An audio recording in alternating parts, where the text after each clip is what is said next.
How's it going, everybody? I haven't done one of these in so long. It's been at least 2 months or so. I've meant to do this, but I just haven't had the time to do these Blu-ray hauls, so I'm making sure I do one this time.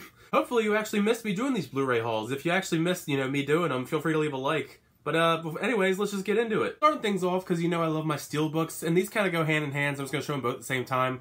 I got the Incredibles steelbook, and I also got the Peter Pan steelbook.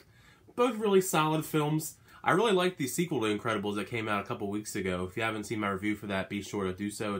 I'll probably put it in the link down below. But yeah, Peter Pan, classic Disney film. Incredibles, classic Pixar Disney film. Had to get them both on steelbook.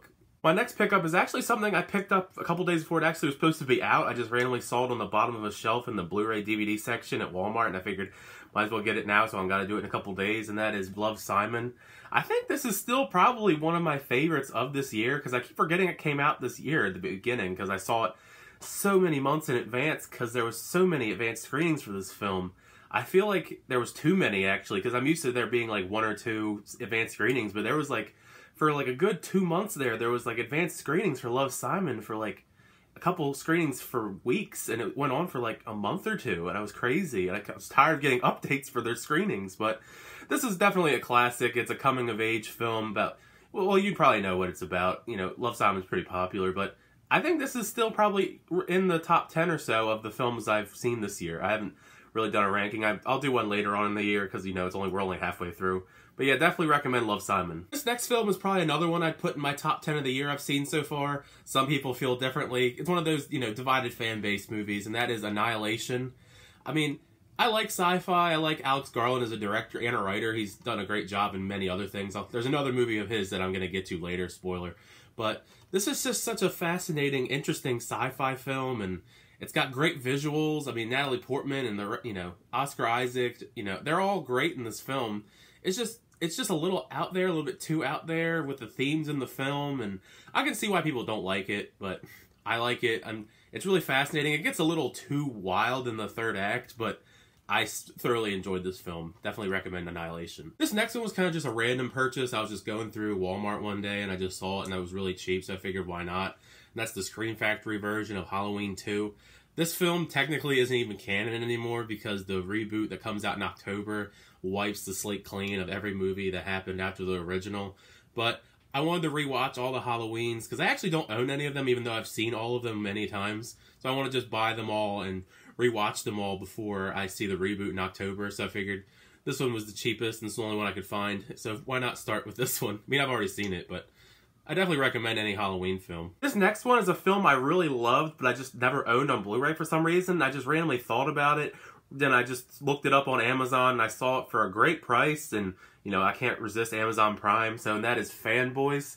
Any Star Wars fan, doesn't matter, if you're a fan of the old or new, you gotta see this film. It is just perfect like I said, fanboy Star Wars. You'll love this even more if you're a huge Star Wars fan. It's ironically enough, Ernest Cline, the guy who wrote Ready Player One, he actually wrote the screenplay for this.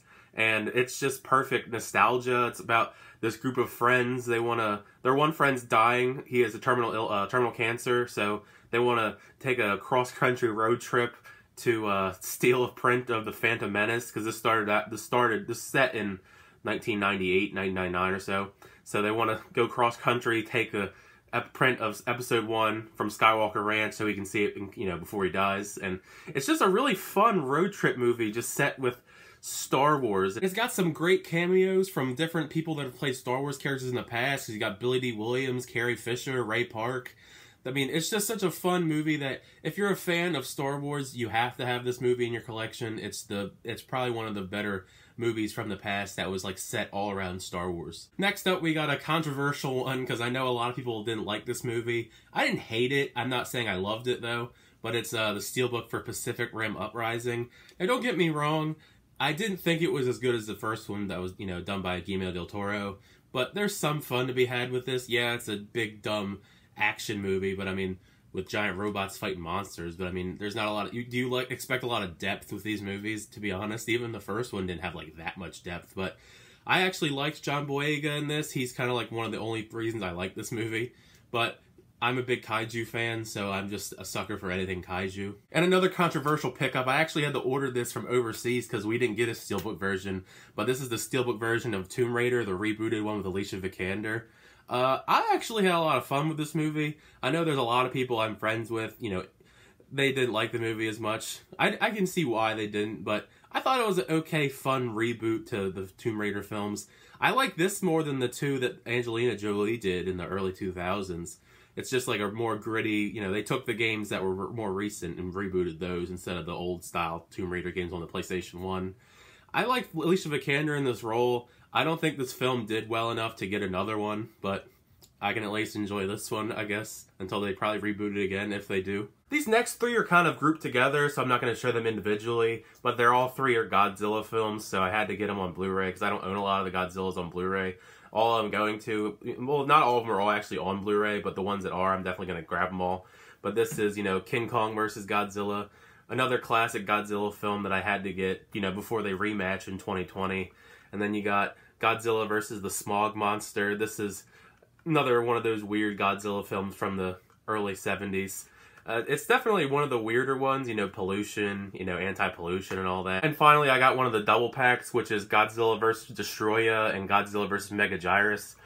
I mean, Godzilla is Godzilla. They're not like grade A, Oscar-worthy, amazing films, but if you like giant monsters fighting giant other monsters and robots and crazy stuff like that, definitely recommend any of these Godzilla films. I mean, they're goofy, but they're just something that you enjoy or you don't. Next up is a movie I forgot was on Blu-ray until recently, and then I was, you know, scrolling through Amazon Prime and it was really cheap.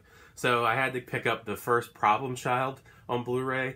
Another one of those random movies I really enjoyed when I was growing up. You know, just about a kid that gets adopted by John Ritter and he causes mayhem, and it's just a dumb kids movie that I liked when I was growing up, and I saw they were recently, well, this one and the second one now, they're on Blu-ray now for the first time, so I had to pick one of them up. I'm definitely going to get the second one, probably in the next Blu-ray update I do. And since I'm a man that likes collecting steelbooks, I had to get another steelbook, you know, it's Marvel movies, and it's Ant-Man, you know, had to get this before I see Ant-Man and the Wasp on Monday at the screening. You know, I love Ant-Man. He's not, like, amazing. He's probably in the first one's probably in the middle of the MCU films as far as, like, my favorites, but it's a lot of fun, you know. Paul Rudd, Michael Douglas, Evangeline Lilly, they're all great. It's just, I had to pick this up on Steelbook because I like these new Steelbooks they're putting out with, you know, these reissued ones, because they've already been on Steelbook before, but they're kind of hard to come by and they're expensive on eBay, some of them. But I actually really like the artwork for these because it's just like, you know, I like the red background, and even the back's like, it's not that great, it's just the Pym sign. But I like Ant-Man, I like Steelbooks, I had to get this. And finally, last but not least, like I said, another Alex Garland film. It was only $5 at the random bin I saw at Best Buy, and that's Ex Machina. I mean, this is probably my favorite of his films, because I like this probably more than I liked Annihilation overall. I mean, I feel like I'm noticing a theme of Alicia Vikander and Alex Garland in this Blu-ray update I'm doing, but it wasn't intentional.